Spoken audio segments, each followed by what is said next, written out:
Hello, yesterday I gave a short introduction about CRPC, that what is CRPC, it's the act of 1973 and all that. Today I will discuss about the types of laws. There are two types of laws, substantive law and procedural law. Substantive law को हम हिंदी में मूल कानून कहते हैं, मौखिक विधि। वो होता क्या है, ये डिफाइन करता है rights, obligation, liabilities, damages of the citizens को, जो कि लॉ ने उनके प्रोटेक्शन के लिए बनाया है।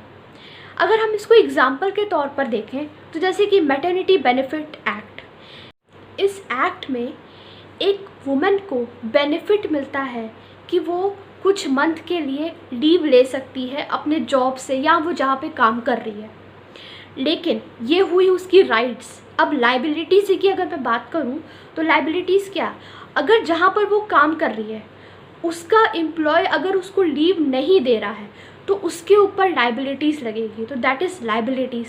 तो हुआ ना ये सब्सटेंशियल लॉ। सब्सटेंशियल लॉ मैंने क्या बोला था कि जहाँ पे राइट्स भी हो, लाइबिलिटीज़ भी हो, डैमेजेस भी हो, ऑब्लिगेशंस भी हो, सब कुछ हो, that is substantial liabilities. Now what is procedural law? Procedural law को हम प्रक्रिया संविधि बोलते हैं हिंदी में। इसको हम नाम से ही जान सकते हैं कि प्रोसेस, ये केस को आगे बढ़ाने का अलग अलग प्रोसेस जो बताता है उसको हम प्रोसीजरल लॉ बोलते हैं। इन शॉर्ट, केस की प्रोसीडिंग्स के प्रोसेस को हम प्रोसीजरल लॉ बोलते हैं। अब एग्जांपल के तौर पे देखें तो जैसे कि CRPC, CPC, इस पे केस के प्रोसेस को बताता है कि कैसे केसेस आते हैं, कैसे केसेस चलते हैं, फिर कैसे केसेस ख़त्म होते हैं।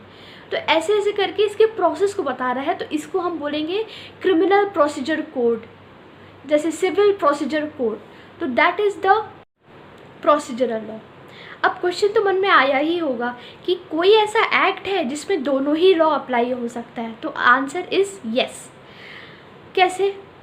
इसका एक एग्जाम्पल है Hindu marriage act. Hindu marriage act में आपको राइट्स भी देता है, आपको लाइबिलिटीज़ भी देता है और आपको प्रोसेस भी बताता है।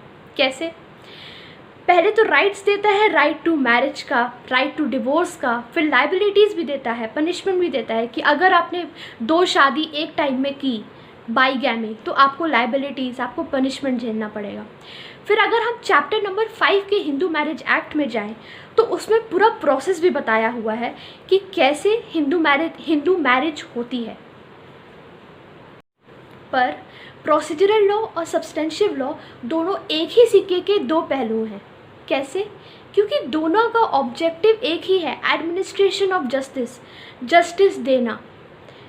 आप खुद ही देख लीजिए, अगर हमको अपनी राइट्स पता है पर प्रोसेस पता ही नहीं है कि हम उसको अप्लाई कैसे करें, या अगर हमको प्रोसेस पता है तो किस चीज़ के लिए अप्लाई करें, राइट्स कहाँ है जिसके लिए हम अप्लाई करेंगे, तो they both are interrelated to each other.